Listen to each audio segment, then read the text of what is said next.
Senhores, bom dia, boa noite ou boa tarde, de acordo com o horário que vocês estejam me vendo.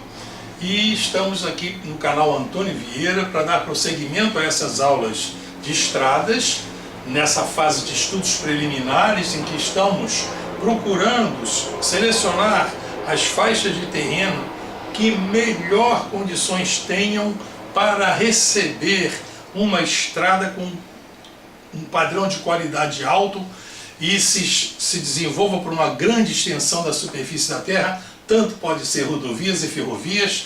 Estamos levando adiante esse estudo para ver que modalidade seria a mais adequada para fazer o transporte de fluxo de cargas ou de passageiros. Na aula 14 anterior, nós apresentamos um indicativo para comparar dois traçados. Aquele indicativo técnico foi denominado índice de tortuosidade, aquele que avalia o quanto uma estrada é mais tortuosa do que a outra. Isso já dá uma ideia da qualidade de uma estrada em relação à outra, embora não seja algo assim muito pesado. Em termos de, no frigir dos ovos, as ferrovias, tendo assim alguma tortuosidade, elas se desenvolvem bem, assim como as rodovias. No caso de rodovias, não podemos ter rodovias assim de grande extensão em tangente, que isso levaria à monotonia do traçado e provocaria acidentes. Então, no caso real, mas isso só é analisado lá na parte de projeto básico em diante, mesmo em traçados grandes assim de rodovias, é preciso introduzir algumas curvas para movimentar o traçado e tirar a monotonia para que não provoque acidentes por parte do condutor. Quando o relevo é ondulado, é movimentado, essas tangentes longas podem ser colocadas porque aquela parte vertical do terreno, embora seja em tangente, ele permite que faz com que o condutor, o motorista, não veja a estrada totalmente até longas distâncias, ficando então atento quando chega numa curva vertical. Bom, mas continuaremos agora nessa parte de comparação dos traçados. Nós estamos querendo tomar parâmetros, indicadores para que possamos decidir se uma faixa é ou não mais favorável do que outra. Vamos analisar hoje, para efeito de comparação de traçados, nessa aula 15, o custo de construção ou o custo de implantação de estradas.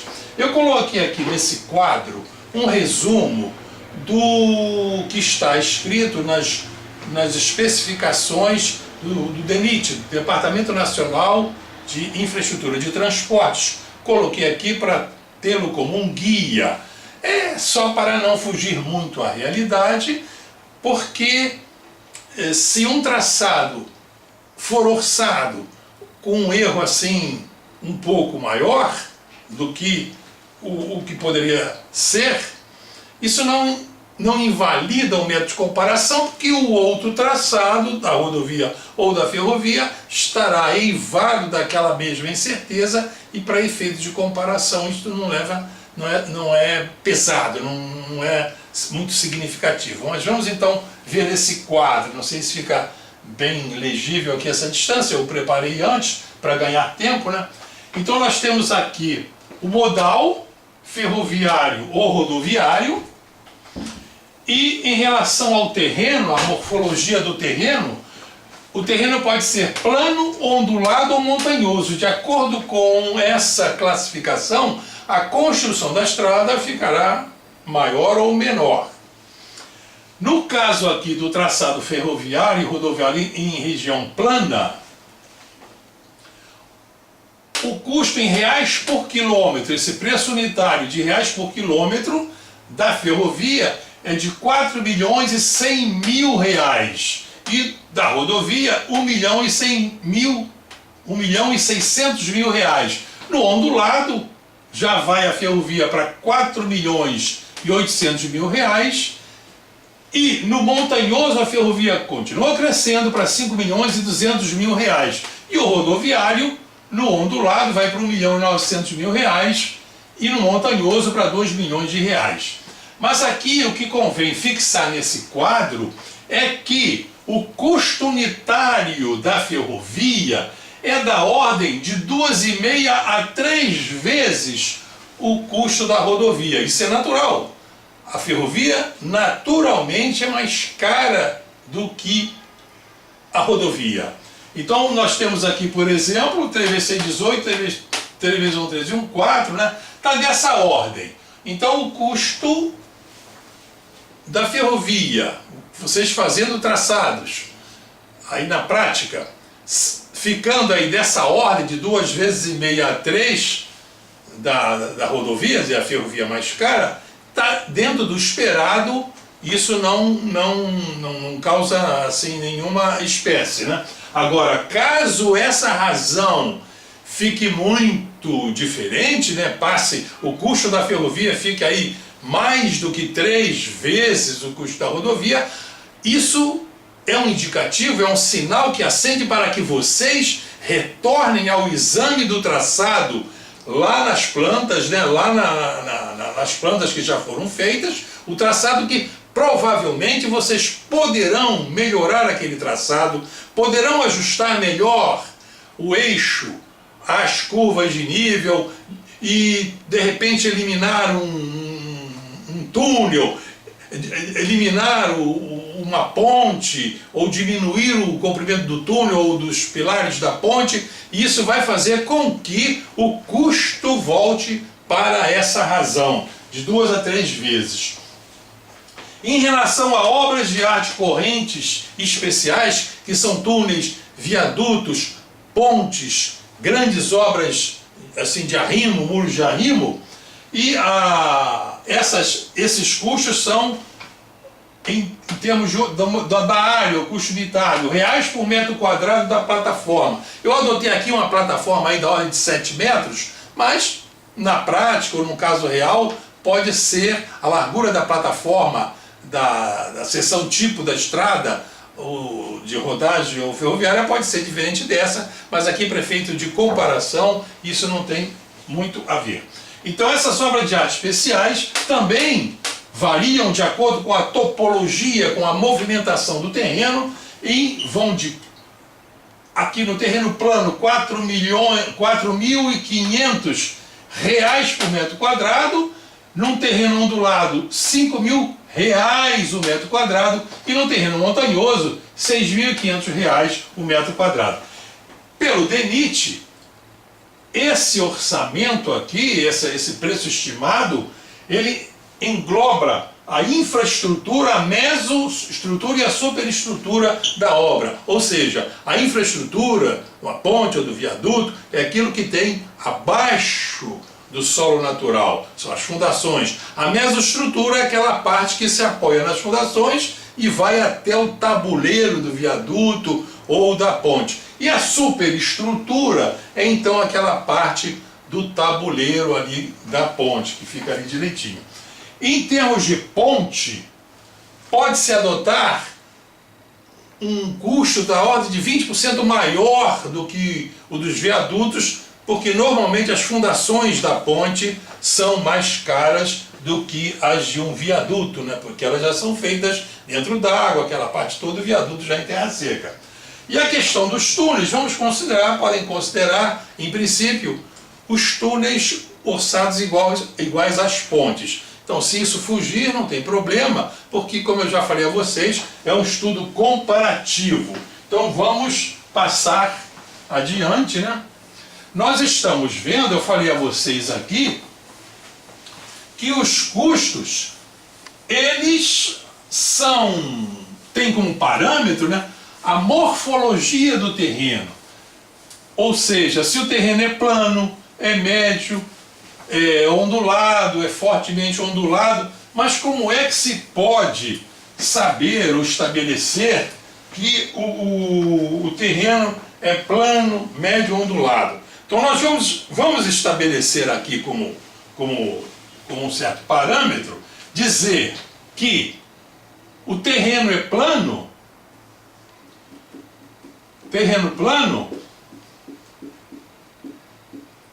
se a inclinação transversal a inclinação transversal da encosta em que ele é colocado ali, se a inclinação transversal for maior que zero e menor ou igual a 10%, 10%, quer dizer, para cada 100 metros na horizontal, ali da encosta, há uma diferença de nível de 10 metros, né? 10%.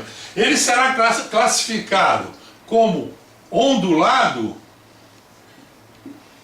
se essa inclinação transversal for maior que 10% e menor ou igual a 40%. E montanhoso, ele será classificado como montanhoso se essa inclinação transversal for maior do que 40%.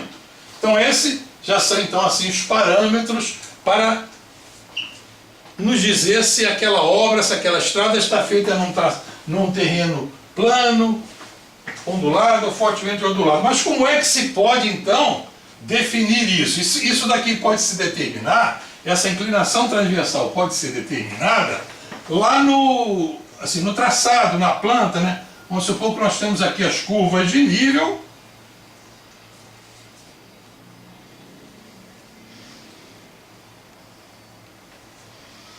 E temos aqui, vamos supor que a curva de nível de 420, aqui seria 420, 440, 460, 480, 500, aqui de 500 metros, né? Nós estamos considerando esse estudo preliminar feito na escala 1/50.000, né? Então essa equidistância é dessa ordem. Vamos imaginar aqui o eixo, imaginando aqui o eixo, esse eixo estaqueado, né? Vamos supor que aqui seja a estaca 20 mais 500, 21 mais 500, 22 e assim por diante, vamos supor assim. Então, como é que nós poderíamos determinar aqui a inclinação transversal do eixo? Então, isso pode ser feito lá no AutoCAD, ou se vocês estão fazendo uma prática, não tem esses recursos todos, isso pode ser feito ali na planta analógica, se vocês estão trabalhando para ganhar conhecimento, para treinar, né? Então, tirando-se uma normal aqui, tirando-se uma normal ao eixo, um gabaritinho, né? Tirando sua normal ao eixo, nós, de modo que seja, por exemplo, a largura, né? Essa largura aqui, chama AB. Essa largura AB sendo igual a 1 centímetro. AB igual a 1 centímetro, que é igual a 500 metros, nessa escala. 1 centímetro é igual a 500 metros no terreno. Então nós podemos então ver que cota é desse ponto, ó, isso aqui é 1 centímetro.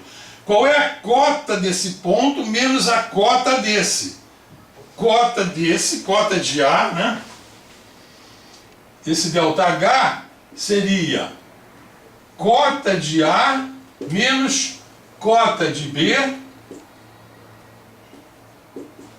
Isso aqui seria então a diferença de nível que subentende essa distância de 1 centímetro aqui, essa faixa de 1 centímetro. Então ela aqui vai de 400 a 500 metros. Então esse ΔH é 100 metros. 100 metros. 20, 40, 60, 80, 100. Divididos, então a inclinação transversal aqui vai ser então cateto oposto, né, seria o ΔH, dividido pela distância horizontal, que é 1 centímetro, que são 500 metros. É 100 metros, divididos aí pelos 500 metros, isso aqui vai nos dar 1 divididos por 5, né, 1/5, que é igual a 0,2%. 0,2%. 0,2%, então ele estaria classificado aqui, dentro dessa faixa, vamos dizer assim, como terreno plano. E isso é feito então em todas as estacas. Em todas as estacas vai se fazendo isso, e pode-se fazer então uma listagem, né? Pode-se fazer uma listagem com essa classificação, estaca por estaca, de modo que tenhamos ao longo de todo o eixo, esse terreno fotografado. Podíamos fazer assim, poderíamos fazer assim uma tabela, né, que botássemos aqui a estaca e aqui a morfologia do terreno. A morfologia, muita gente fala o relevo do terreno, muita gente fala a topografia do terreno. Morfologia quer dizer a forma do terreno, porque topografia, esse grafia em grego quer dizer a representação do terreno, né? Então morfo é forma, morfologia do terreno. Então aqui nós teríamos na estaca zero, como se fosse na estaca zero, vamos supor que fazendo aquela classificação para determinar a inclinação transversal, caísse aqui na classificação de terreno ondulado. Na estaca 1, caísse também em ondulado. Na estaca 2, que caísse em fortemente ondulado. Na estaca 3, caísse em ondulado. Na estaca 4, colocava aqui em ondulado.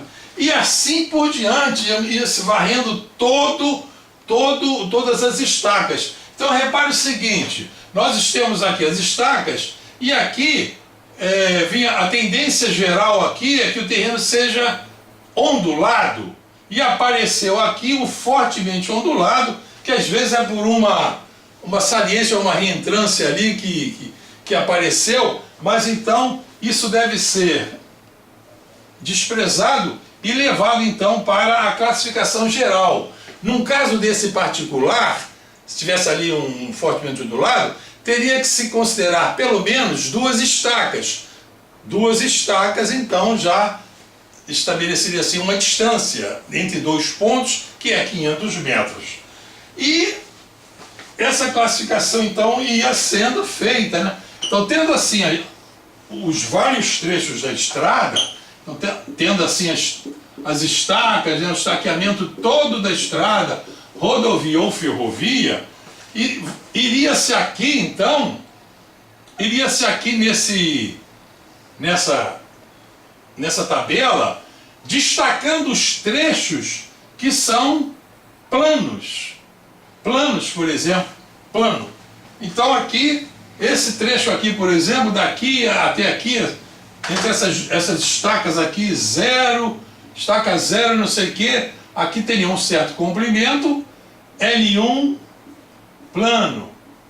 Depois aqui, entre outras estacas, teria-se assim, por exemplo, um L2 ondulado. E aqui L3, lá com seu trecho correspondente, e assim sendo sucessivamente, né? Então, dessa maneira, teríamos então, para cada estrada,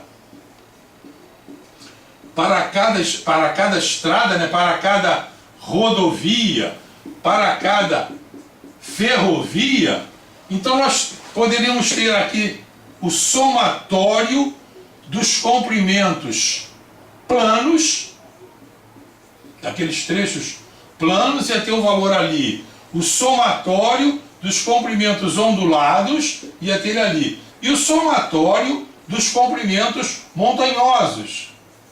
Íamos ter esse valor aqui, isso determinado ali com AutoCAD. Isso daí pode ser feito rapidamente, ou isso pode fazer uma planilha no Excel, ou até pode ir na marra mesmo ali, se não for um trecho muito grande, fazer essa contagem na mão.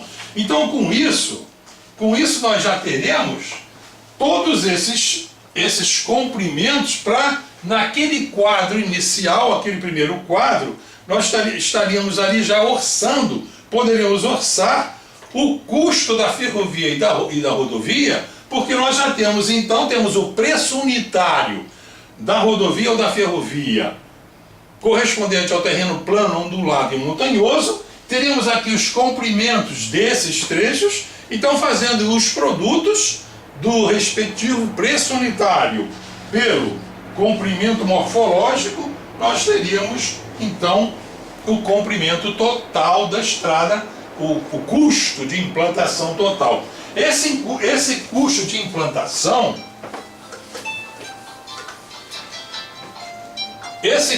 implantação, ele é